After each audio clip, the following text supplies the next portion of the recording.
माझे सहकारी आणि मित्रांनो, आपण परत एकदा गेटांवर आलेलो आहोत. मित्रांनो, आपण आजपर्यंतचा बीएसटीचा आणि बीएसटीतल्या कर्मचाऱ्यांचा इतिहास राहिलेला आहे की आपण जे काही मिळवलेलं आहे ते लढून मिळवलेलं आहे. कोणीही आपल्याला काहीही प्रेमाने दिलेलं नाही. आणि आज जे काही वातावरण आहे, जे कोण बोलतात, कोणते युनियन असेल, कोणतेही नेते असतील, मूळ मुद्द्यांवर कोणीच बोलत नाहीत. आजही जर कोण काय बोलत असेल तर उरलेला कोविड भत्ता, येणारा बोनस, पण त्या पलीकडे जाऊन कोणी काहीच बोलत नाही. मुळात कोविड भत्ता आपल्या अधिकाराचा आहे आणि बेस्ट वर्कर्स युनियनने त्याच वेळेला ज्यावेळेला कोविड सुरू होता, कोविडचा भत्ता जाहीर झाला, तो बीएससीच्या कर्मचाऱ्यांना जाहीर झालाच नाही. तो फक्त महानगरपालिकेतल्या सफाई कर्मचाऱ्यांसाठी आणि हॉस्पिटलमध्ये काम करणाऱ्या कर्मचाऱ्यांसाठी झाला. आपण त्यावेळेला सुद्धा आंदोलन पुकारलं कोविडमध्ये आणि आंदोलन पुकारल्यानंतर 3-4 दिवसाने आपल्याला तो कोविडचा भत्ता लागू करण्यात आला. या गेले 5-1 वर्षामध्ये तो दिला गेला नाही. आता सुद्धा दिला जातो, तो तुकड्याने दिला जातो. मुळात या गोष्टीची चीड आली पाहिजे मित्रांनो. आणि बोनस, बेस्ट वर्कर्स युनियन अनेक वर्ष लढत राहिली अधिकाराचा बोनस घेण्याकरिता आणि तो काही वर्ष आता मिळतोय. आणि या वर्षी मी प्रत्येक कर्मचाऱ्याला हेच सांगतो, प्रत्येक गेट मीटिंगवर, या वर्षी काळजी करायचं कारण नाही. निवडणुका समोर आहे, भरभरून बोनस मिळणार आहे, आपल्याला मागण्याची आवश्यकता राहील, कारण गरज त्यांची आपली नाही. पण ही दिवाळी झाल्यानंतर पुढच्या दिवाळीपर्यंत आपली परिस्थिती काय राहणार हा प्रश्न माझ्या समोर आहे. कारण आज आपल्याकडे फक्त नोव्हेंबर येता, म्हणजे आजही 400हून कमी गाड्या आहेत स्वमालकीच्या, आणि नोव्हेंबर येता आपल्याकडे फक्त 251 गाड्या शिल्लक राहणार. तर मग आज जे काही कर्मचारी आहेत, जवळपास ट्रान्सपोर्टेशन मध्ये 20,000 कर्मचारी काम करत आहेत. नोव्हेंबर नंतर काय होणार आहे? कारण की गाड्या नाहीशा आहेत. बसून पगार देणार आहेत का? आजही काही परिस्थिती आहे. प्रत्येक वेळेला सांगतात की पगाराला पैसे नाही, ह्याला पैसे नाही, त्याला पैसे नाही. आज 30-30, 31-31, 32 वर्ष सेवा करून सेवानिवृत्त होणाऱ्या कर्मचाऱ्यांना त्यांची ग्रॅज्युटी मिळत नाही. 3 वर्ष झाले कर्मचारी रिटायर होऊन अजूनपर्यंत ग्रॅज्युटी आलेली नाही. कोणती संघटना बोलायला तयार नव्हती. आपण बेस्ट वर्कर्स युनियनने मोहीम छेडली, त्यांचा प्रश्न समोर आणला आणि आता आपण मागणी केलेली आहे की 31 ऑक्टोबर 2025 पर्यंत जेवढे कर्मचारी सेवानिवृत्त झालेले आहेत त्यांची पैन ग्रॅज्युटी त्या दिवसाच्या अगोदर पर्यंत त्यांना दिली गेली पाहिजे. ही मागणी आपण केलेली आहे.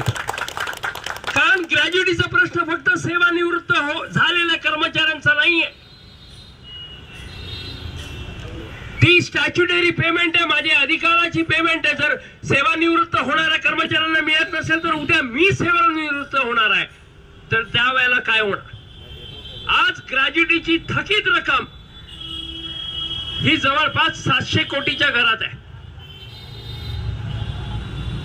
या वर्षभरामध्ये जवळपास 4 ते 5 हजार कर्मचारी रिटायर होणार आहेत बीएसटीतून. जर ही ग्रॅज्युटीची थकीत रक्कम दिली गेली नाही आणि जे कर्मचारी रिटायर होणार आहेत त्यांना त्यांची रक्कम वेळेवर दिली नाही, तर ही थकीत रक्कम डिसेंबर 2026 ला 2000 कोटीच्या घरात जाणार. कुठनं येणार आहेत हे पैसे? कारण मुंबई महानगरपालिका बीएसटीला जी काही मदत म्हणून तरतूद करते ते 1100 ते 1200 कोटी करते. मग ही जर रक्कम ग्रॅज्युटीची 2000 कोटीला गेली तर मग बाकीचं काय होणार? पगार, बाकीच्या गोष्टी. मित्रांनो, आपण 2019 ला एक मोठं आंदोलन केलं, अनेक गोष्टी मिळवल्या. 2007 नंतर लागलेल्या कर्मचाऱ्यांचे 20 टप्पे मिळवले. जे कर्मचारी 14,000ला होते आज 50,000च्या घरात पगार घेतात. पण येणाऱ्या काळात तो पगार घेण्यासाठी ही बीएसटी टिकणार आहे का, माझी नोकरी टिकणार आहे का, प्रश्न माझ्या समोर आहे. आणि म्हणून याचं गांभीर्य आपल्या सर्वांनी ओळखलं पाहिजे. मित्रांनो, बेस्ट वर्कर्स युनियनच्या एमओयू मध्ये 11 जून 2019 चा एमओयू लिहून घेतलेला आहे. 3,337 बस गाड्या कायमस्वरूपी राखल्या गेल्या पाहिजेत. नवीन गाड्या घेण्याकरिता मुंबई महानगरपालिका पैसे देईल. कुठे आहेत गाड्या? 2019 ला बीआर ऍक्ट मधून बीएसटी ला बाहेर काढला. 2.5 वर्ष शिवसेनेची सत्ता होती, एक साधी नवीन बस गाडी घेतली नाही. त्यांच्या कालावधीमध्ये 3 बजेट येऊन गेले महानगरपालिकेचे, एकही तरतूद केली नाही. आणि आज ही अवस्था झालेली आहे. आता जर वरती कमिशनरांना सांगायला गेलं ते म्हणाले गेले 3 वर्ष तर केली नाही, आता काय गरज आहे? ही परिस्थिती आहे. मित्र, आपला मुद्दा आपण घेतलेला होता 2017 पासून बीएसटी कमिटीमध्ये पारित झाला, मुंबई महानगरपालिकेमध्ये पारित झाला विलिनीकरणाचा. थंड पक्षात पडू नये. आपला अर्थसंकल्प बीएसटी मुंबई महानगरपालिकेच्या मुख्य अर्थसंकल्पामध्ये विलीन करण्याबद्दल ठराव पारित असून पुढे सरकारकडे गेलेलं नाही माहिती आहे. मित्रांनो, हा प्रश्न अस्तित्वाचा आहे. 2018 नंतर जे काही कॉन्ट्रॅक्ट दिले गेले, वेट लिझिंगचे कॉन्ट्रॅक्ट, ही पोरल आपण सर्वजण आलात की एका एक आशेने की कधी ना कधी तरी आम्ही बीएसटी मध्ये परमनंट रुजू. पण तोपर्यंत परमनंट होईन तेव्हा होईन, पण तोपर्यंत किमान कायद्याने जे काही मला मिळालं पाहिजे ते तर मिळालं पाहिजे. पण मित्रांनो, जे काही कॉन्ट्रॅक्ट केले गेले त्या कॉन्ट्रॅक्ट फक्त आणि फक्त त्या ठेकेदाराच्या साठी, त्याला फायदा पोहोचवण्याकरिता हे कॉन्ट्रॅक्ट दिले गेले. मित्र, मुंबई महानगरपालिकेमध्ये सुद्धा कॉन्ट्रॅक्ट सिस्टम आहे. पण तिथे कंत्राटदाराने कर्मचाऱ्याला किती पगार दिला पाहिजे, कशा पद्धतीने दिला पाहिजे, कोणत्या कायद्याने दिला पाहिजे हे लिहिलं जात. पण आपल्याकडे कुठेच काही लिहिलं नाही. खऱ्या अर्थाने कॉन्ट्रॅक्ट ऍक्ट लागू आहे, तो मला लागू पडतो. त्या पद्धतीने समान कामाला समान दाम या धर्तीवर मला पगार मिळाला पाहिजे. आणि तो बीएसटी मध्ये जो कोण माझा समकक्ष जो परमनंट कामगार आहे त्याला जे पगार, त्याला जो पगार, त्याला ज्या सेवा शर्ती आहेत त्या मला लागू झाल्या पाहिजेत, हा कायदा म्हणतो. मित्रांनो, पण आज काय मिळत आहे? आज 23,000 म्हटले जातात, 21,000 म्हटले जातात, हातात येताना 17-18,000 सुद्धा येत नाही. जर समान कामाला समान दाम हे लागू झालं, तर आज जी काही मनमानी सुरू आहे, 26 दिवस नाही भरले, 25च भरले, 1 दिवस कमी झाला तर माझा पगार कसा घसरतो मलाच कळत नाही. गाडीला स्क्रॅच लागली, आता मुंबई आहे, ट्रॅफिक आहे, पण या ट्रॅफिक मध्ये कोणाची चूक असेल, माझी चूक जरी नसेल आणि स्क्रॅच आला, आरसा फुटला, काही झालं तर माझ्या पगारातनं 5-10 हजार रुपये कमी केले जातात. ही मनमानी कशासाठी? जर समान कामाला समान दाम हा नियम जर लागू झाला तर मित्रांनो पगार तर वाढेलच. आणि माझा पगार किमान फक्त निव्वळ पगार हा 34,000च्या घरात पोहोचेल. मित्रांनो, समान कामाला समान दाम जर दिले गेले. आणि त्याच्या व्यतिरिक्त बाकीच्या सेवा शर्ती म्हणजे सीएल, पीएल, एसएल, बाकीचं सर्व काही हे त्याच पद्धतीने मला लागू होईल. आपण हे सर्व सांगून झालेलं आहे. निवेदनं दिली, मोर्चे काढले, झालं. आपण आता 31 ऑक्टोबर 2025 पर्यंतची वेळ दिली आहे मित्र. आणि म्हणून आपण गेटांवर आहोत की कुठे थंड पडू द्यायचं. दिवाळी आहे, दिवाळी साजरा करू. कारण आपण एक नियम पाळलेला आहे की सणासुदीमध्ये कधी आंदोलनाची भूमिका घेत नसतो. सर्वांचे सण असतात, त्रास द्यायचा नाही.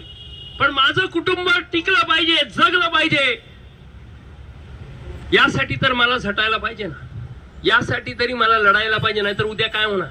आज कॉन्ट्रॅक्ट 7-7 वर्षाचे कॉन्ट्रॅक्ट आहेत. ते जर कॉन्ट्रॅक्ट संपलं तर मग माझं काय, हाही माझ्या समोरचा प्रश्न आहे मित्र.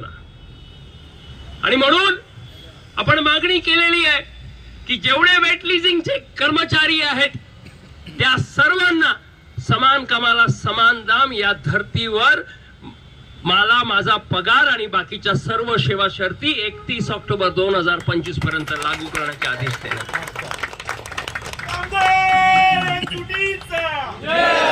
मित्रांनो, परमनंट कामगार आज काय हालत आहे. 7वा वेतन आयोग, बेस्ट कामगार सेनेने केलेला विश्वासघात. कुठे आहे माझा 7वा वेतन. आज जे काही आपण पगार घेतो, कुठे आहे 7वा वेतन.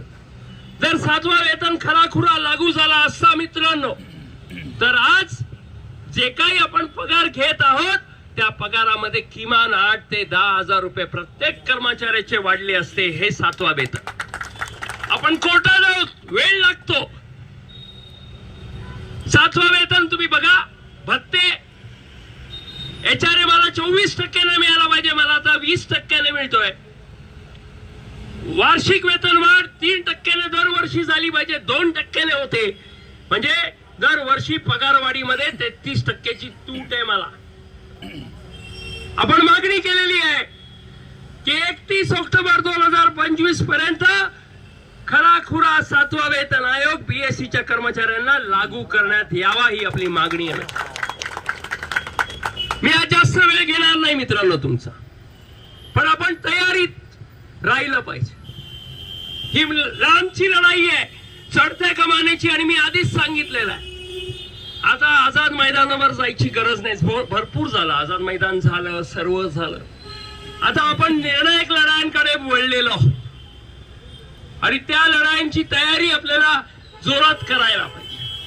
जी लोक आपल्या बरोबर नाही आहेत त्यांना घेतलं पाहिजे, त्यांना सांगितलं पाहिजे की आता झेंडे बावटे बाजूला ठेवा.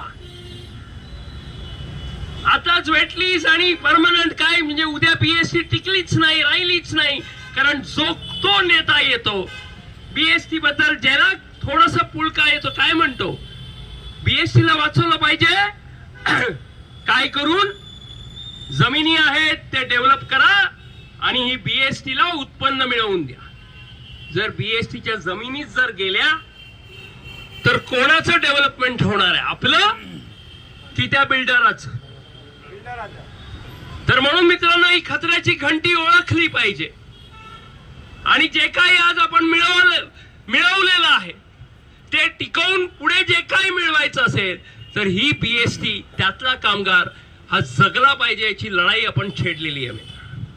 आणि म्हणून जे सेवानिवृत्त झालेले आहेत त्यांची पूर्ण ग्रॅज्युटी 31 ऑक्टोबर 2025 पर्यंत द्या. जे होणार आहेत सेवानिवृत्त त्यांच्यासाठी तरतूद करण्याची आदेश द्या. जे वेटलिस्टचे कर्मचारी आहेत त्यांना समान कामाला समान दाम मिळालंच पाहिजे. आणि 7वा वेतन आयोग, 3337 बस गाड्या विलिनीकरण या संदर्भातले सकारात्मक निर्णय 31 ऑक्टोबर 2025 पर्यंत जर घेतले नाहीत तर तदनंतर आपण तीव्र आंदोलनाची भूमिका घेऊ.